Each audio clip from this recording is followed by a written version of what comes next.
Hello guys. Sorry guys के लिए नहीं, आज मेरा ये पॉडकास्ट उन रिस्पेक्टफुल लेडीज़ के लिए है जिन तक भी मेरा ये पॉडकास्ट पहुंचता है। मैं चाहती हूं कि मैक्सिमम लेडीज़ मेरा ये पॉडकास्ट आज ज़रूर सुने, क्योंकि ये पॉडकास्ट बहुत ही इंपॉर्टेंट होने वाला है और हर एक लेडी जो अपने घर में बैठी है वो इस पॉडकास्ट से ज़रूर रिलेट कर पाएगी। सो पॉडकास्ट को पूरा सुने और चैनल को लाइक शेयर सब्सक्राइब करना बिल्कुल ना भूलें। सो गाइज, आज से कुछ टाइम पहले जब नीतू की कंट्रोवर्सी शुरू हुई थी, उस समय पे मैंने ऐसी बहुत सी वीडियो बनाई जहाँ पे मैंने एक बहू का साइड लेते हुए बात रखी।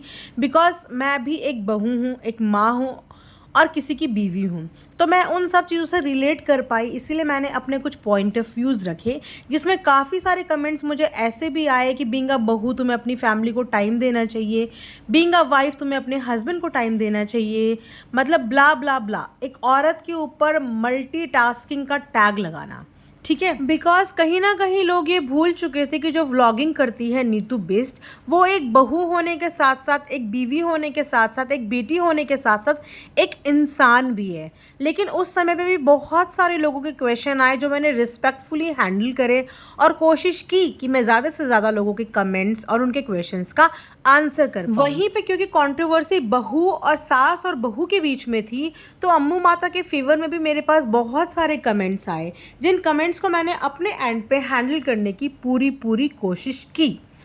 अम्मू माता के पॉइंट ऑफ व्यू से बहुत सारी लेडीज़ ने रिलेट किया जो शायद उनकी एज ग्रुप की रही होंगी या जो शायद बहू बेटों के बीच में रहती होंगी, तो उन लोगों के भी काफ़ी मल्टीपल पॉइंट ऑफ व्यूज़ थे, कमेंट्स थे, जिनकी मैंने रिस्पेक्टफुली आंसर देने की कोशिश की। उस टाइम पे काफ़ी लोगों ने मेरे ऊपर ये ब्लेम लगाया कि शायद मैं लखनीत की पीआर हूँ, मैं उनके फेवर में बात कर रही हूँ, मैं अम्मू माँ के अगेंस्ट बात कर रही हूँ। पर मेरा मोटिव किसी के भी अगेंस्ट बात करना नहीं था। मेरा मोटिव एक परिवार के हर एक सदस्य का पॉइंट ऑफ व्यू रख के बात करना था। बिकॉज ये सिर्फ नीतू या नीतू की सास के बीच की प्रॉब्लम नहीं थी, ये हमारी सोसाइटी में, हमारे इंडियन सोसाइटी में हर एक घर की यही एक्सपेक्टेशंस हैं, हर एक घर की यही बात है।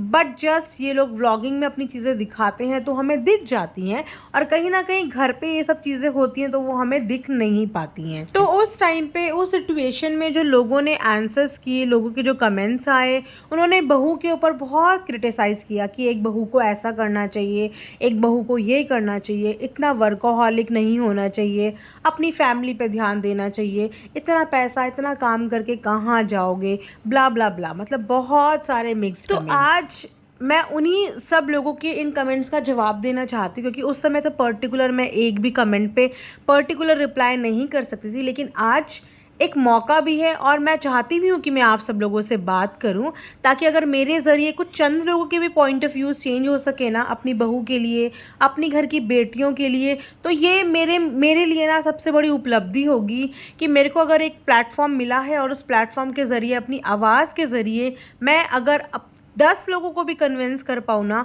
तो वो मेरे लिए एक बहुत बड़ी जीत होगी। सो गाइस, जिस बहू के लिए आप लोग टिप्पणी कर रहे थे अभी थोड़े दिन पहले कि इस बहू को ऐसा करना चाहिए, आज वो बहू यूट्यूब फैन फीस्ट के मंच पे पहुंच चुकी है, जहाँ पे वो परफॉर्म कर रही है, जहाँ पे चुनिंदा लोगों को बुलाया जाता है। ऑल ओवर मिलियन बिलियन की जनता में से कुछ लोगों को जो डिज़र्विंग होते हैं उनको बुलाया जाता है। वहाँ पे आज नीतू बिस्ट पहुँच चुकी है। किसको रिप्रेजेंट कर रही है? रावत फैमिली को रिप्रेजेंट कर रही है। किसको रिप्रेजेंट कर रही है? अपने ससुराल और अपने मायके दोनों को रिप्रेजेंट कर रही है नीतू रावत बिस्ट। नीतू के आगे रावत फैमिली भी है और नीतू के आगे बिस्ट फैमिली भी है। आप समझ रहे हो? आगे और पीछे उसके साथ दोनों फैमिली की रेपुटेशन और इज्जत है, और इस इज्जत को बरकरार रखते हुए वो यूट्यूब फ़ैन फीस्ट तक पहुंची है। और उस फ़ैन फीस्ट में उनके पीछे पीछे कौन गया है? उन्हीं के सास और उन्हीं के ससुर। तो एक औरत जब अपना हार्ड वर्क देती है, अपना 100% देती है, अपना पूरा टाइम और पूरा डिवोशन अपने प्रोफेशनल वर्क में देती है, तो किसी ना किसी आउटकम के लिए ही देती है ना। हमारे घर के लड़के, हम एक नॉर्मल सोसाइटी की बात कर लेते हैं, हमारे घर के बच्चे, हमारे घर के लड़के अगर पीसीएस आईएएस की तैयारी करते हैं तो हम उन्हें एक सेपरेट माहौल दे देते हैं कि नहीं, हमारा बेटा कंपटीशन की तैयारी कर रहा है, उसको डिस्टर्बेंस ना हो, भले ही वो अपने फ्रेंड्स को टाइम ना दे, भले ही वो अपने पेरेंट्स को टाइम ना दे, खाने पे ध्यान ना दे, पीने पे ध्यान ना दे, पर पेरेंट्स इस चीज़ से सेटिस्फाइड होते हैं कि हमारा बच्चा अपनी पढ़ाई पे ध्यान दे रहा है, राइट। लेकिन जब किसी घर की बहू या किसी घर की बेटी अपने किसी काम पे ध्यान दे रही होती है, लोगों की एक्सपेक्टेशन ये होती है कि वो अपने काम के साथ साथ बाकी सब रिश्तों को संभाले, अपने काम के साथ साथ बाकी सब चीज़ें संभाले। तो ऐसा मतभेद क्यों, ऐसा भेदभाव क्यों? एक लड़की भी तो एक औरत होती है ना, एक औरत भी एक इंसान होती है। तो जब आप एक लड़के को फोकस कर देते हो कि बेटा तेरा सिर्फ यही फोकस है, इसके अलावा तुझे किसी चीज़ पर ध्यान नहीं देना, तो एक बहू को आप लोग इतना सपोर्ट क्यों नहीं करते हो कि बहू अगर अपनी फैमिली की नाक और इज़्ज़त ऊंची करने के लिए अपना 100% दे रही है, तो उसको आप फ्रीली क्यों नहीं छोड़ सकते हो कि बेटा तू मेरी बहू नहीं, तू मेरी बेटी है, तो अपना 100% ध्यान इसमें, बाकी सब चीज़ें हम संभाल लेंगे। तो आज वही बहू, आज वही बेटी अपने दोनों परिवार को प्राउड करवाते हुए यूट्यूब फैन फीस्ट में पहुंच चुकी है। आई नो कि बहुत से लोग शायद मुझे ये समझेंगे कि मैं सपोर्ट कर रही हूँ, बट गाइस लिटरली मैं किसी का भी सपोर्ट नहीं कर रही हूँ।